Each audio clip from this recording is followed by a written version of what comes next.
Estamos grabando a partir de este momento. Si tienen alguna otra pregunta, consulta con respecto al práctico, si quieren la hacen ahora o al final. Ustedes escogen. Mientras tanto, yo voy a ir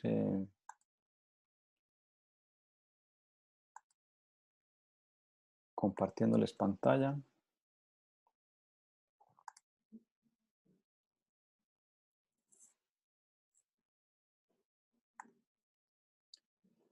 Y voy a poner aquí los participantes al lado por si alguien se conecta.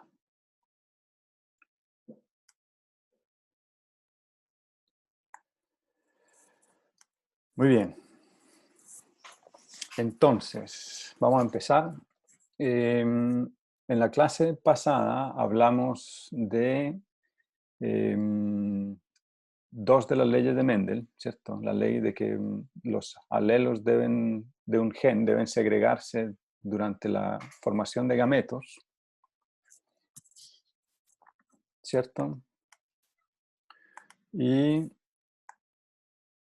la segunda ley, que era, ¿alguien se acuerda? ¿Podría recordarme?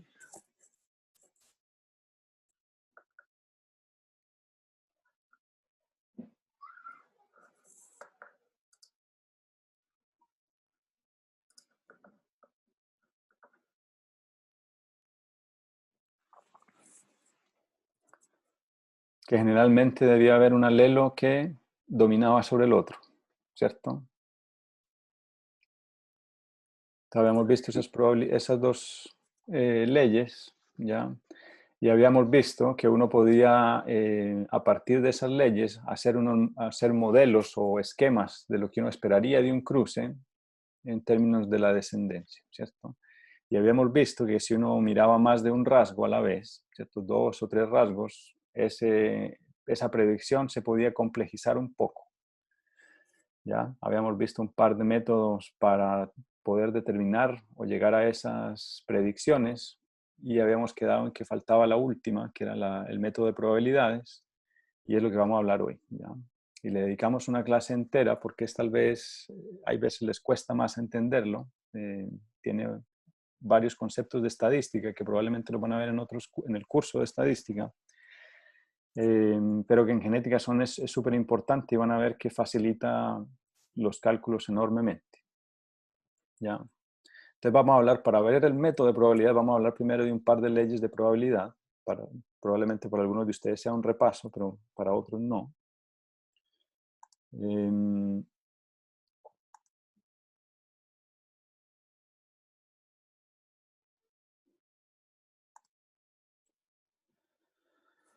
Entonces vamos a hablar de probabilidades. Y la probabilidad, ¿cierto?, de un evento normalmente se define simplemente como la frecuencia de ese evento en el espacio de muestra. ¿Ya? Para dar un ejemplo, si tenemos una moneda, ¿cierto?, la probabilidad de obtener una cara es de 1/2, 50%, y de obtener sello es 1/2, 50%, si la moneda no está sesgada.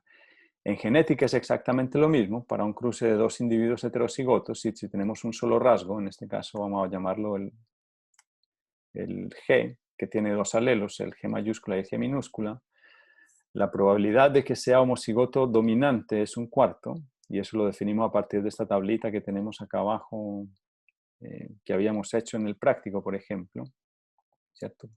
Que representa a que se junte el alelo G mayúscula del padre con el G mayúscula de la madre, ¿cierto? De 4 posibilidades, esa es una y nos da 1/4. De que sea heterocigoto es 1/2, porque existen dos formas, ¿cierto? O que sea la G mayúscula del padre y la G minúscula del madre, o que sea al revés, la G mayúscula de la madre y la G minúscula del padre.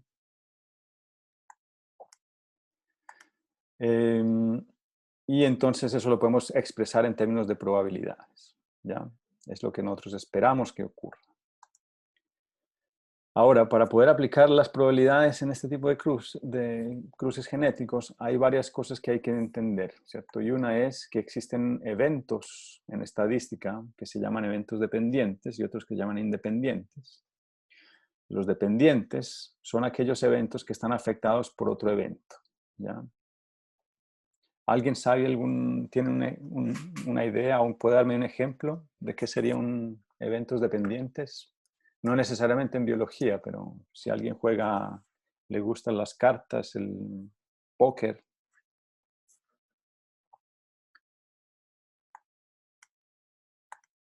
¿Qué sería un evento dependiente? En póker, por ejemplo.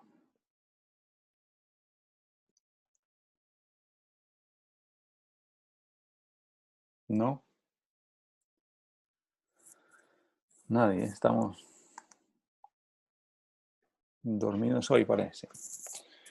Bueno, voy a dar un ejemplo con pelotas. Imagínense que tienen una bolsa, un saco, ¿cierto? Y dentro de ese saco hay 5 pelotas de 2 colores, rojas y azules. ¿Ya? Entonces yo tengo ese saco y yo no veo al interior y yo saco al azar una pelota. ¿Cuál es la probabilidad de que esa pelota sea roja, según lo que ustedes ven en la imagen?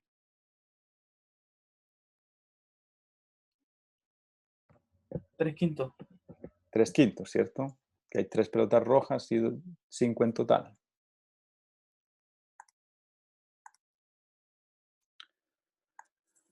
Muy bien. Ahora, ¿qué pasa si yo saco la pelota roja y la dejo afuera, ¿ya? Y yo sé que es roja, ¿cuál es la probabilidad de sacar una segunda pelota roja, sabiendo que solamente quedan 4 pelotas en la bolsa? Un medio. Un medio, ¿cierto?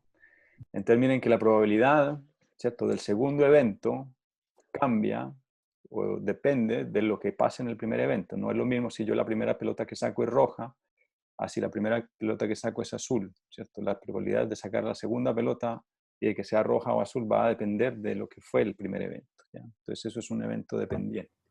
Serían 3/10, ¿no? ¿Perdón? Es que por probabilidad, para que sean 2 seguidas rojas, debería ser 3/10. Porque la primera es 3/5 y luego es un medio. Y la primera, sí, Eso se multiplica, que debería darte 3/10 para la probabilidad de que sean 2 seguidas rojas. correcto. Eso sería calcular la probabilidad de que la primera sea roja y que la segunda sea roja, pero ya vamos para allá, ¿ok? Muy bien, te estás adelantando. Por ahora simplemente lo que estamos definiendo aquí es que la probabilidad de la segunda pelota depende de cuál haya sido la primera, ¿ya? Es dependiente. Ahora, si yo saco la pelota roja y la vuelvo y la pongo en la bolsa, ¿ya? De modo que para la segunda pelota vuelven a haber 5 pelotas, ¿cuál es la probabilidad de sacar una pelota roja? ¿Cierto? Vuelve a ser 3/5. ¿Ya? Entonces, si yo devuelvo la pelota siempre al saco, la probabilidad del segundo evento no se modifica. ¿Ya? Entonces, eso nos lleva a este concepto que es el reemplazamiento, ¿cierto? El hecho de yo volver a poner la pelota en el saco significa que hay reemplazamiento y eso quiere decir que la probabilidad entre eventos no cambia, ¿ya? Y eso, cuando esa probabilidad no cambia, la llamamos eventos independientes. Y si no hay reemplazamiento entre eventos, la probabilidad de entre eventos sí cambia y los llamamos eventos dependientes. Eso es como la formalización de esto en estadística. ¿Ya? Ahora, existen otros conceptos importantes de tener en cuenta, que es la probabilidad condicional. ¿Ya? Y es cuando B es un evento que es condicional a otro evento, en este caso A, ¿cierto? Eso matemáticamente se escribe como lo ven aquí en la pantalla. P de A y B, ¿cierto? Que ocurran A y B, es igual a la probabilidad de A multiplicado por la probabilidad de B dado A. Así se escribe. En un ejemplo para que entiendan mejor esto es, en póker, por ejemplo, ¿cuál es la probabilidad de sacar 2 reyes en un juego? ¿Ya? ¿Alguien sabe cuál es esa probabilidad de sacar un par de reyes?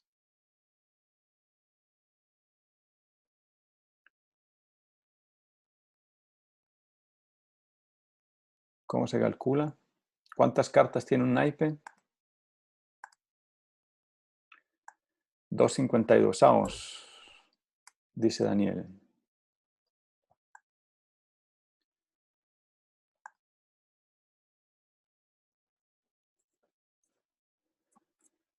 ¿Ya? ¿Cuántos reyes hay en un póker? Hay 4, ¿cierto?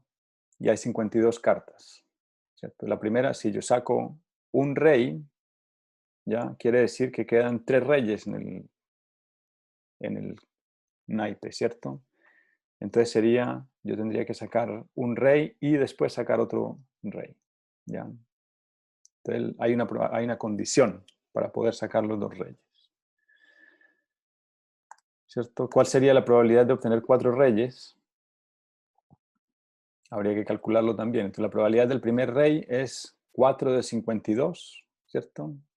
La probabilidad del segundo rey serían 3 de 52. La probabilidad o de 51, perdón. Del tercer rey serían 2 de 50. Y la última sería 1 de 49. ¿Cierto? Y esa sería la probabilidad de obtener 4 reyes. Si ustedes hacen el cálculo, van a ver que es un número muy, muy pequeño, ¿cierto? 3,52. 4,52 avos por 3,51 avos por 2,50 avos por 1,49 avos es un número muy pequeño. Por eso es que es difícil hacer póker de reyes. Entonces se conoce como probabilidad condicional. Y dentro de las probabilidades condicionales hay 2 reglas. Una que se llama la regla multiplicativa, y es si los eventos A y B son independientes, ¿ya? La probabilidad de que ocurran al mismo tiempo, denominada A y B, es igual a la probabilidad del evento A por la probabilidad del evento B. ¿Ya? Independientes. ¿Ya? El ejemplo sería la probabilidad de que ocurran o de sacar el as de corazones de un naipe, ¿cierto? Sería, yo para saber la probabilidad de sacar el as de corazones necesito tener la probabilidad del que sea un as y la probabilidad de que sea corazón. ¿Ya? Entonces, que sea un as de corazón son 2 cosas que pueden ocurrir al mismo tiempo. Aquí tienen la probabilidad de que sea un as, que es 4,52 avos, porque hay 4 ases, ¿cierto? Y la probabilidad de que sea un corazón es un cuarto, porque hay 4 pintas en el naipe, ¿cierto? Entonces la probabilidad de que sea un as de corazón es 4,52 avos por un cuarto, igual a un 52 avos. ¿Ya? Son 2 eventos independientes. Ahora,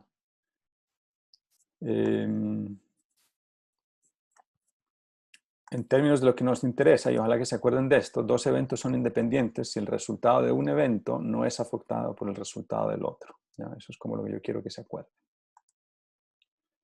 Existe otra regla que se llama la regla aditiva, ¿ya? Que indica que si 2 eventos son independientes, la probabilidad de que ocurra al menos uno de ellos se denota probabilidad de A o B. Y esa probabilidad es igual a la probabilidad del evento A más la probabilidad del evento B menos la probabilidad de A y B al mismo tiempo. ¿Ya?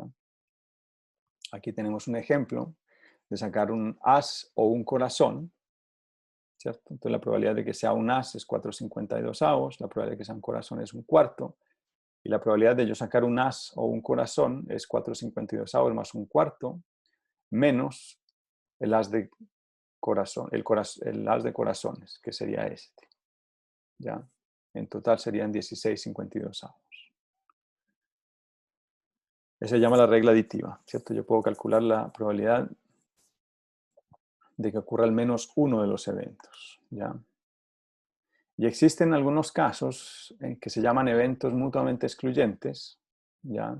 Que son eventos que no pueden ocurrir al mismo tiempo, es imposible. Donde yo sé que la probabilidad de A y B, es decir, que ocurran al mismo tiempo, es 0.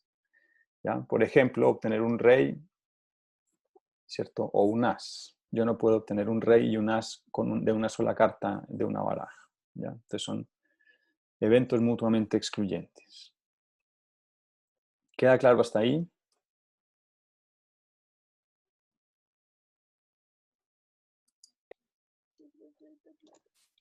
Sí. Ok. Entonces, cuando tenemos eventos mutuamente excluyentes, podemos utilizar la regla aditiva, ¿ya? Y esto nos simplifica las cosas, porque quiere decir que ya conocemos que la probabilidad de A por B es igual a 0. Entonces, en ese caso, la regla se reduce simplemente a la sumatoria de ambos eventos, ¿ya? En este aquí tienen el ejemplo de cuál es la probabilidad de sacar un as o una K, ¿ya? Un rey, ¿cierto? Y quiero que se fijen bastante en la letra que utilizo, el O, que es como una forma de recordarse luego en genética cuándo utilizar cuál regla. En este caso, la probabilidad de sacar un as o un rey es igual a la probabilidad de un as, que es 4/52, y la probabilidad de un rey, que es 4/52, ¿cierto? La sumatoria de estos dos son 8/52, ¿ya? Ahora, acuérdense que además de eso, la clase pasada, cuando hablábamos de casos genéticos, nos preguntábamos cuál era el número de fenotipos distintos posibles, ¿cierto? Y aquí entonces vamos a hablar un poquitico de lo que son combinaciones y permutaciones, que es lo que nos permite calcular de forma relativamente fácil ese tipo de números cuando hay muchos rasgos involucrados. ¿Cuál es la diferencia entre combinaciones y permutaciones? En matemáticas se definen ya en términos de si importa o no el orden. ¿Ya? Si no importa el orden, se llama una combinación, y si sí importa el orden, se llama una permutación. ¿Ya? En otras palabras, una permutación es una combinación ordenada. ¿Ya? Uno podría decir, por ejemplo, que si yo tengo una ensalada de frutas, ya que está compuesta por bananos, manzanas y peras, si yo cambio el orden de los ingredientes, no importa mucho, sigue siendo una ensalada de frutas, ¿no? Ahora, si ustedes tienen un código de la alarma en la casa y el código de la alarma es de 4 dígitos, y vamos a decir que sea 1, 2, 3, 4, si yo cambio el orden de esos números al ingresarlo en el panel de control de la alarma, sí importa, ¿cierto? No va a funcionar a no ser de que yo ingrese los números en el orden que son, ¿ya? Entonces, el hecho de que haya el orden importe o no depende del caso, ¿cierto? Pero ahí tienen un ejemplo más o menos de cómo funciona. Entonces, las permutaciones, ya, que es cuando el orden sí importa, pueden dividirse a su vez en dos tipos, con repeticiones y sin repeticiones. ¿Ya? Con repeticiones quiere decir que el número de posibilidades no disminuye en cada evento. ¿Ya? Por ejemplo, en un candado numérico, ¿ya? Yo tengo simplemente un número de combinaciones o de permutaciones posibles. Y sin repetición quiere decir que el número de posibilidades sí disminuye a medida que pasa cada evento, ¿ya? Por ejemplo, es el orden de una carrera, ¿cierto? Hay gente que se dedica a apostar en carreras, ¿cierto? Y si ya hay una persona que llegó, entonces el número de posibilidades para los que quedan va disminuyendo, y si llega al segundo, para el tercero, cuarto, quinto y sexto va disminuyendo, y así sucesivamente. Entonces, pueden haber de dos tipos. Entonces vamos a hacer, ¿cierto? Como para ver si entendemos bien. ¿Cuántas combinaciones creen que puede tener un candado que tiene, así como el que está en la figura? ¿Ya? Cada una de esas ruedas tiene números del 0 al 9. ¿Ya? ¿Y cómo podría yo calcular cuántas combinaciones posibles hay en un candado de estos?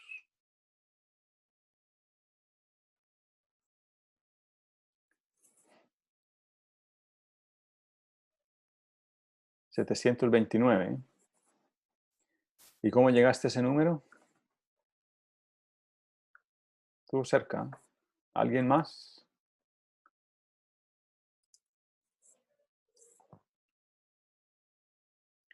¿Podríamos utilizar las reglas que ya acabamos de aprender o no? Hay 10.000, ¿cierto? Hay 10 números 10 números en la primera rueda, ¿cierto? Del 0 al 10, hay 10 posibilidades, ¿cierto? Y si yo la combino con la segunda, serían 10 y 10, van 100. Y si la combino con la tercera, serían 10, 10 y 10. Ya, serían 1000, ¿cierto? Entonces el candado tiene 10 por 10 por 10, ¿cierto? Serían 1000 combinaciones. Y eso se puede expresar matemáticamente, ¿ya? En n elevado a la r, donde n es el número de cosas para elegir, ¿ya? Y r es el número de cosas que yo elijo de ellas, ¿ya? En este caso, ¿cierto? Yo tengo 10 dígitos, ¿cierto? Y tengo que elegir combinaciones de a 3 de ellas, ¿ya? Entonces yo tengo 10 posibilidades y tengo que escoger los de a 3, quiere decir 1000, ¿ya? Cuando hablamos en permutaciones sin repeticiones, aquí por ejemplo está cuántos órdenes de llegada son posibles en una carrera de estas, de atletismo, donde hay, son 9 carriles, ¿ya? ¿Cómo lo podríamos calcular? ¿Cierto? Podríamos decir que de que llegue de primero puede ser uno cualquiera de los 9, ¿cierto? Pero una vez llegó el primero, ¿cuántas órdenes posibles hay de los 8 restantes? 8, ¿cierto? Y una vez llegó el segundo, quedarían 7 posibles para la tercera posición y así sucesivamente, ¿ya? Entonces, para calcularlo, podríamos hacerlo así, ¿cierto? 8 por 7, por 6, por 5, por 4, por 3, por 2 y por 1. Y eso me da un total de 40.320 posibles órdenes de llegada, ¿ya? Por eso es que todas estas carreras de caballos, etcétera, se hacen ricos con la gente que apuesta, porque la probabilidad de darle al orden bien es muy difícil, es muy bajita, ¿ya? Y aquí podemos ponerle algo de condicional, ¿no? Si corre Usain Bolt, aunque yo creo que ya se retiró, pero si corriera Usain Bolt, ¿cierto? Y sabemos que va a llegar de primero, entonces miren que si le sacamos el primero, disminuye drásticamente el número de combinaciones, ¿ya? Y uno puede hacer esto, por ejemplo, ¿cuántas órdenes de llegada son posibles de solo los primeros 3 lugares? ¿Ya? Hay distintas formas de hacerse las preguntas, ¿ya? ¿Cierto? En este caso serían los primeros... bueno, aquí me equivoqué porque puse como si fueran 8, pero sería 8, los primeros 3 lugares serían 8, 9, 8 y 7, 9 por 8 por 7. ¿Cierto? Y si corre Usain Bolt, bueno, le podemos tener eso en cuenta, ¿ya?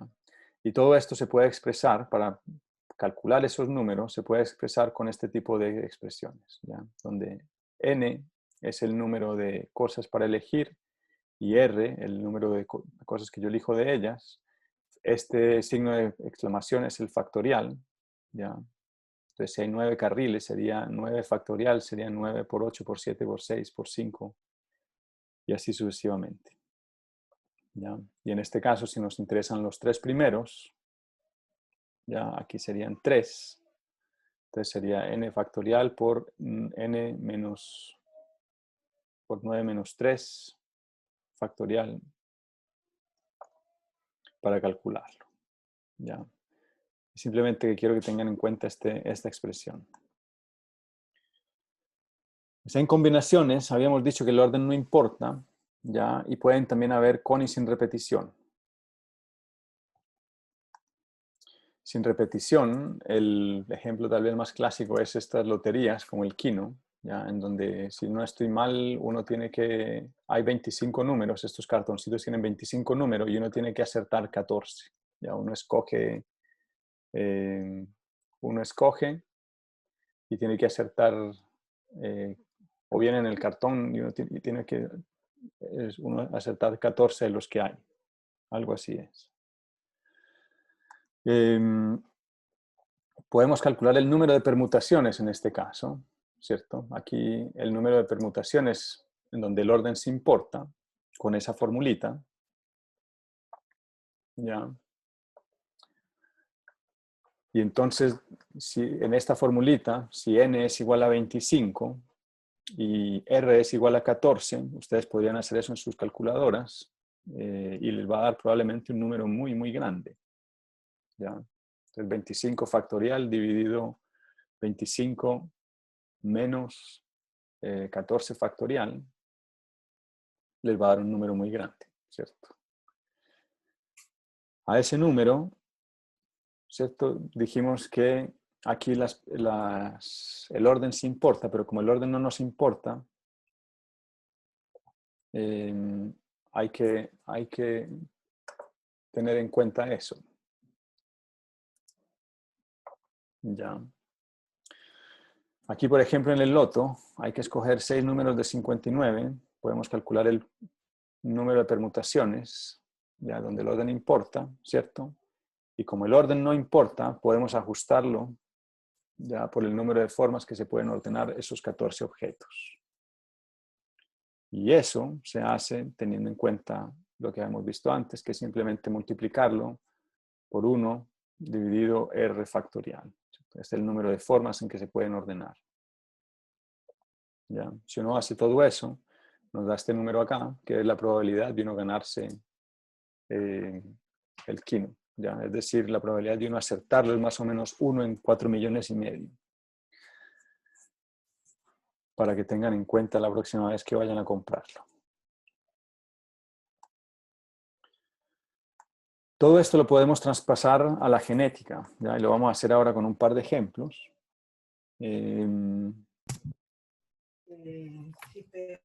¿Sí?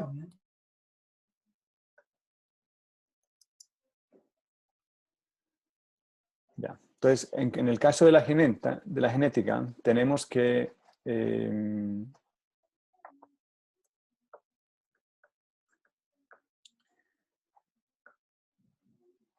vamos a tener segregación independiente de gametos, ¿ya? Es decir, del papá, ¿cierto? El gameto a un hijo se va el A o el A minúscula, ya no se pueden ir los dos al mismo tiempo, y de la madre también, ¿ya? Y podemos aplicar nuestras leyes de probabilidades que habíamos dicho, ¿cierto? Entonces, si yo tengo dos individuos heterocigotos, por ejemplo, la probabilidad de que segregue el alelo A mayúscula o el A minúscula es 1/2, ¿cierto? Y entonces, por lo tanto, la probabilidad de que sea un hijo sea A mayúscula o mayúscula, va a ser la probabilidad de que se venga este alelo A mayúscula del papá y de que se venga este alelo A mayúscula de la mamá, ¿cierto? 1/4. La probabilidad de que sea heterocigoto va a ser 1/2. ¿Por qué? Porque yo tengo la probabilidad de que se venga el A mayúscula del papá y el A minúscula de la mamá, ¿cierto? O, acuérdense del O, que sea al revés, que sea el A minúscula del papá y el A mayúscula de la mamá, ¿ya? Entonces yo puedo expresar esto en términos de las probabilidades. Y podemos hacer ejercicios, ¿ya?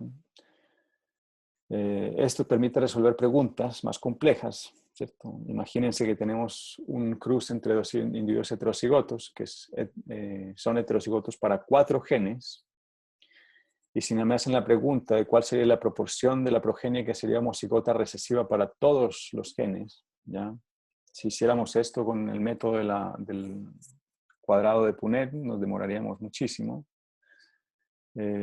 Igual con la línea bifurcada.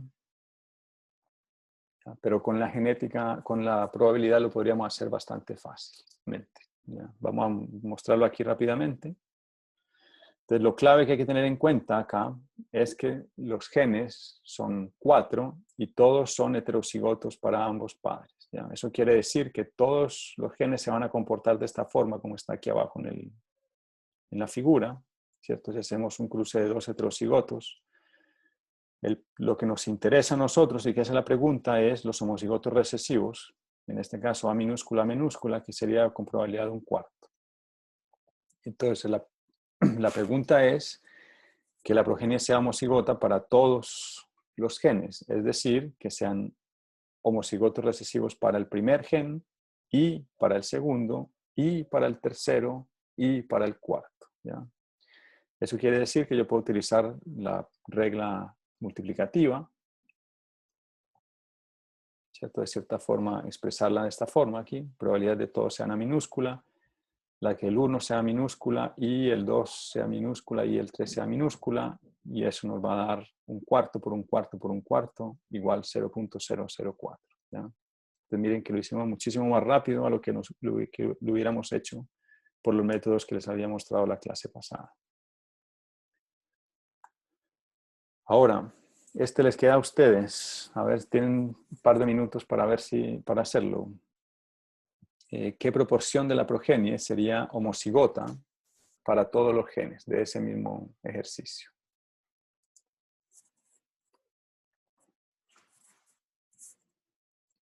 Pueden pensarlo un par de minutos. Si quieren escribir la respuesta en el chat, lo pueden hacer. Si quieren decirla por voz, lo pueden hacer también.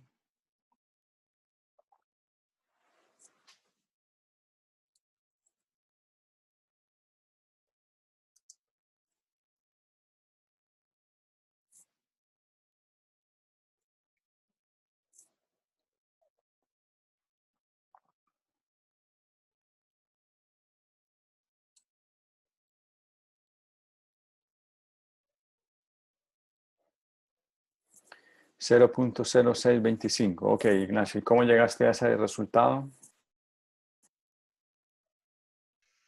Hice un medio por un medio por un medio por un medio. Un medio por un medio por un medio por un medio.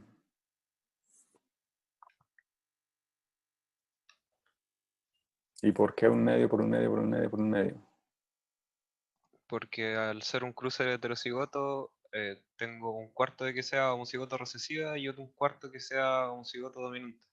Entonces la probabilidad de que sea homocigoto en total va a ser un medio de la población. Y eso se hace por acá. Muy bien.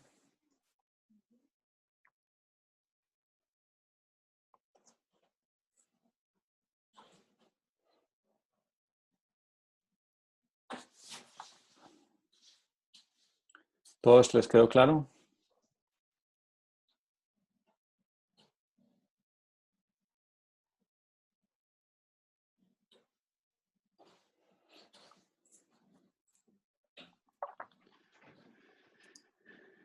¿Todos llegaron a la misma conclusión? ¿Les queda claro?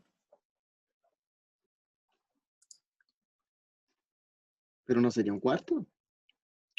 Un cuarto, ¿cierto? La O probabilidad sea, de un que cuarto por sea, un cuarto por un cuarto. la probabilidad de que sea homocigoto dominante es un cuarto, y de que Sí, sea homocigoto recesivo es un cuarto, ¿cierto? Es decir, la probabilidad de que sea homocigoto dominante o homocigoto recesivo, ¿cierto? Sería un es la misma. cuarto más un cuarto. Es decir, 2/4, Ah, ¿cierto? O sea, un medio, ok. ¿cierto?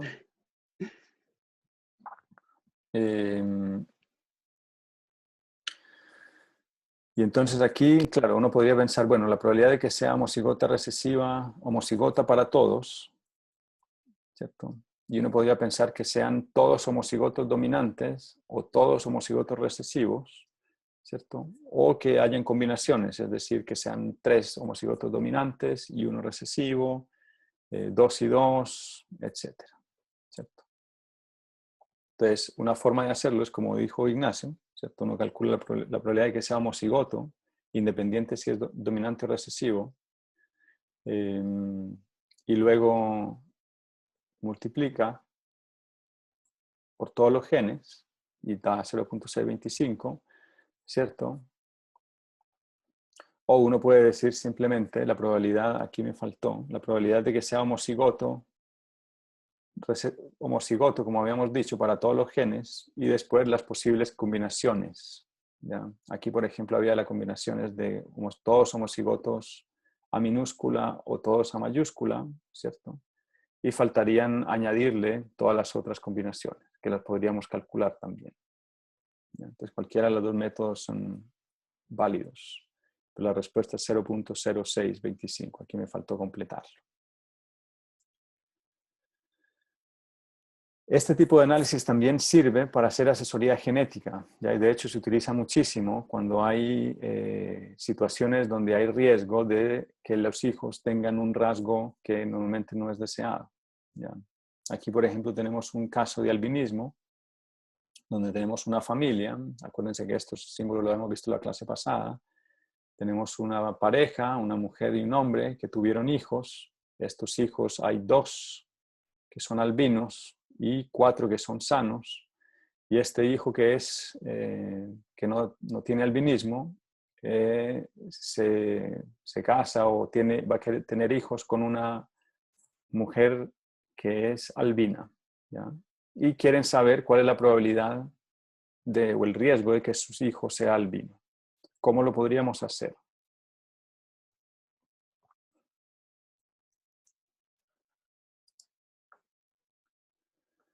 Entonces podemos calcular lo mismo. Podemos utilizar probabilidades. Y los conocimientos que ustedes ya tienen, ya sabemos que el albinismo es un rasgo recesivo, ¿no? Entonces, si es un rasgo recesivo, quiere decir que conocemos el genotipo de esta mujer, S, ¿cierto? Que sería homocigoto recesivo, ¿cierto? Ahora, conocemos el genotipo de este padre, de R. ¿Cuáles serían las opciones?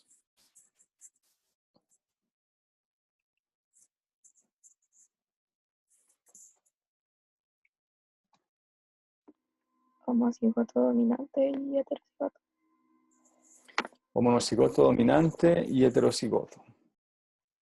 ¿Cierto? Entonces, claramente no puede ser homocigoto recesivo porque no está afectado, no tiene albinismo. Y puede ser entonces homocigoto dominante o heterocigoto, ¿cierto? ¿Cómo tienen que ser los papás de R?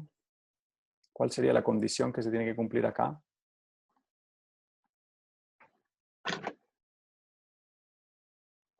Tienen que ser heterocigotos, ¿cierto? Es la única forma de tener hijos homocigotos recesivos es que ambos sean heterocigotos, ¿cierto? Entonces, estos 2 son heterocigotos.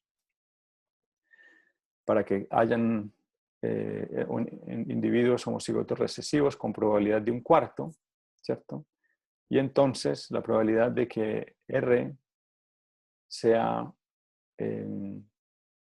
A mayúscula o A minúscula sería de 1/2, ¿no?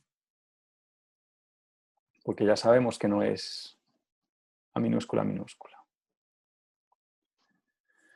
Entonces, la probabilidad de que sea para que él, ¿cierto? Para que T sea albino, tiene que ser que reciba un alelo recesivo de S y un alelo recesivo de R, ¿cierto? Entonces, para que T sea albino, R tiene que ser heterocigoto. Entonces, tiene que cumplirse R, y ya sabemos que R, la probabilidad de que sea heterocigoto es de 1/2, ¿cierto? Y además, para que sea albino, R tiene que ser heterocigoto y tiene que transmitirle el alelo A minúscula. La probabilidad de transmitir el alelo A minúscula sería en este caso de 1/2, ¿cierto? Si es heterocigoto. Entonces la probabilidad de que T sea albino es 1/2, porque R sea heterocigoto, multiplicado por 1/2 de que R le transmita el alelo A minúscula. ¿Ya? Es decir, 1/4 o 0.25. Es decir, en promedio, uno de cada 4 hijos de este cruce sería albino. ¿Ya? Esto en humanos también ocurre mucho, que las familias quieren saber, ¿cierto?, cuántos hijos van a estar afectados o cuántos hijos van a estar sanos, si quieren tener, por ejemplo, varios hijos. ¿Ya? Entonces uno también puede utilizar las probabilidades para esto. Aquí tienen un ejemplo donde tenemos un cruce de padres heterocigotos, podría ser similar con una condición que se manifieste de forma recesiva, como el albinismo. Y Si tenemos 4 hijos, ¿cierto? ¿Cuántos hijos no estarían afectados? ¿Cierto? Esto todo lo podemos dividir haciendo este tipo de tablitas y ahora les voy a mostrar una forma más fácil, pero uno podría decir, bueno, si hay 4 no afectados y 0 afectados, y este es un rasgo recesivo, entonces la probabilidad de que el primero no esté afectado es de 3/4, ¿cierto? Porque puede estar homocigoto o heterocigoto, y que el segundo no esté afectado, multiplicado por 3/4, y el tercero y el cuarto, y me da, aquí está, 81/256, de que 3 estén afectados, no afectados y no afectados, sería 4, 3/4 por 3/4 por 3/4 por 1/4, ¿cierto? Y esto lo multiplico por 4 porque hay 4 posibilidades. Ya puede ser que el primero esté afectado, o que el segundo esté afectado, o que el tercero esté afectado, o el cuarto esté afectado. ¿Ya? Entonces, generalmente, esta probabilidad se calcula, ¿cierto? La probabilidad de cada uno de esos casos multiplicado por el número de combinaciones posibles que están acá. ¿Ya? Y ese tipo de cálculos me genera una probabilidad, una distribución de las probabilidades, y es lo que se reporta a las parejas, por ejemplo. Le van a decir, vea, si usted quiere tener 4 hijos, lo más probable es que al menos uno de sus hijos esté afectado. ¿Ya? Es posible que tenga la probabilidad de que ninguno esté afectado, es más o menos del 30%, pero lo más probable es que al menos uno esté afectado, ¿cierto? Y es poco probable que todos estén afectados, por ejemplo, aquí donde están 4. ¿Ya? Profe, ¿Sí? por ejemplo, calcular el grupo sanguíneo de los hijos, igual podría ser abarcado con este método, Correcto, ¿o no? sí. También podría ser. Uno podría mirar si se distribuye de esa forma, ¿no? Ya. Ahora, esto es medio engorroso y generalmente vamos a ver que existen fórmulas de ir a cada uno de estos casos con una formulita que se llama, que se parte de la probabilidad binomial. No vamos a entrar en detalles de qué es lo que es la probabilidad binomial, ¿ya? Pero básicamente se aplica a todos los casos de genética mendeliana donde hay segregación en clases, ¿ya? Es decir, sano o afectado, normal mutante, fenotipo dominante, fenotipo recesivo, RH positivo, RH negativo, etc. ¿Ya? Y matemáticamente uno puede referirse ya a esto como P y Q. Ya P es la probabilidad de que un individuo esté un rasgo, uno de los dos rasgos, ¿cierto? Por ejemplo, sano, y Q que sea el otro, es decir, mutante o afectado o recesivo, etc. ¿Ya? Normalmente la probabilidad de P es igual, o la probabilidad de Q es igual a 1 menos P, ¿cierto? Los individuos que no son normales son mutantes, o los que no son sanos son afectados, ¿cierto? Es o lo uno o lo otro. Y para calcular el número de hijos en un cruce, ¿cierto? Si un cruce tiene n hijos y cada uno es un evento independiente, ¿cierto? La probabilidad de que un hijo sea o no afectado no depende de el fenotipo que haya tenido el hijo anterior o el que vaya a tener el hijo que sigue. Podemos entonces calcular la probabilidad exacta de que exactamente un número X de esos hijos sean P y el resto sean Q. ¿Ya? Eso se lee como la probabilidad de que X hijos en la clase P y Y hijos en la clase Q. Y esa fórmula es esta que tienen aquí a la derecha. N factorial dividido por X factorial por Y factorial por P a la X por Q a la Y. ¿Ya? Entonces, esta formulita se ve compleja, pero básicamente lo que calcula lo que está entre corchetes es simplemente el número de combinaciones que hay para esa categoría, ¿cierto? Yo tengo 5 hijos y quiero saber cuál es la probabilidad de que 3 salgan sanos y 2 sean enfermos. Bueno, las posibles combinaciones de 3 sanos y 2 enfermos se determina por este número acá. ¿Ya? 5 dividido 3 factorial por 2 factorial. Y la probabilidad del genotipo está acá. ¿Ya? Entonces, en este caso sería la probabilidad de sanos por el número de individuos sanos y la probabilidad de que sean enfermos por el número elevado al número de individuos enfermos, ¿ya? Y eso me da la probabilidad, básicamente, cualquiera de estos que a mí me interese, que les mostraba acá en esta tabla, ¿cierto? 2 y 2, 1 y 3, o 0 y 4, yo lo puedo calcular fácilmente con esta formulita, ¿ya? No es una fórmula que se tienen que saber, ya eso generalmente si ustedes buscan en internet o en cualquier libro de texto está la probabilidad binomial y está la fórmula, pero es importante saber cómo aplicarla. ¿Ya? ¿Preguntas hasta ahí?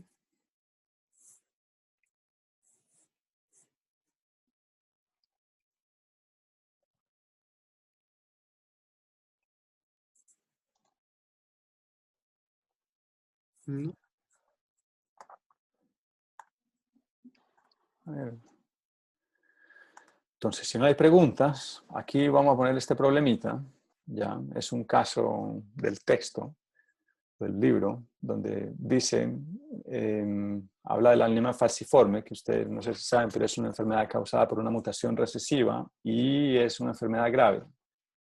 Los individuos que son homocigotos recesivos para esta enfermedad generalmente sobreviven muy poco o se mueren a temprana edad. Y los heterocigotos pueden tener ciertos problemas. Entonces, si una pareja, por ejemplo, ambos heterocigotos para el gen quieren tener una familia de 6 hijos, ustedes como consejeros podrían ayudarles a determinar cuál es la probabilidad de que todos sean sanos, ¿cierto? Siendo en el mejor de los casos, siendo muy positivos, o cuál sería la probabilidad de que 5 de 6 sean sanos, solamente uno esté afectado, y que al menos 3 sean sanos, ¿cierto? Cuando hablamos de afectados, estamos hablando de que sean homocigotos recesivos. ¿Ya? Entonces, lo que yo quiero que hagan ahora es que ustedes piensen en esa pregunta, o esas 3 preguntas, traten de resolverlas y me la pueden enviar por correo desarrollada, ¿cierto? Yo quisiera ver el desarrollo, no solamente la respuesta a cada una de las preguntas, sino el desarrollo, como la explicación de cómo llegan a ese resultado. Y las 3 primeras personas que lo hagan y que tengan las respuestas correctas, les va a valer, les va a dar puntos en la primera prueba. ¿Ya? Se las tendré en cuenta para la primera prueba. Así que en este momento trabajen, piénsenlo, pueden conversar si quieren entre ustedes. Y los 3 primeros correos que me lleguen con la respuesta correcta y justificada, se los tendré en cuenta para la prueba. ¿Ok? Vale, profe. Gracias. Yo voy a quedarme conectado acá por si tienen preguntas para hacer o tienen algo que no quedó claro y quieren que repita. Los que quieren trabajar solos y desconectarse se pueden desconectar. No, por hoy terminamos. Y los que se quieran conectar, quedar conectados y trabajar y hacer preguntas o comentarios lo pueden hacer. ¿Ya? Así que quedan libres de desconectarse si quieren, los que quieran. Y yo voy a parar la grabación en este momento.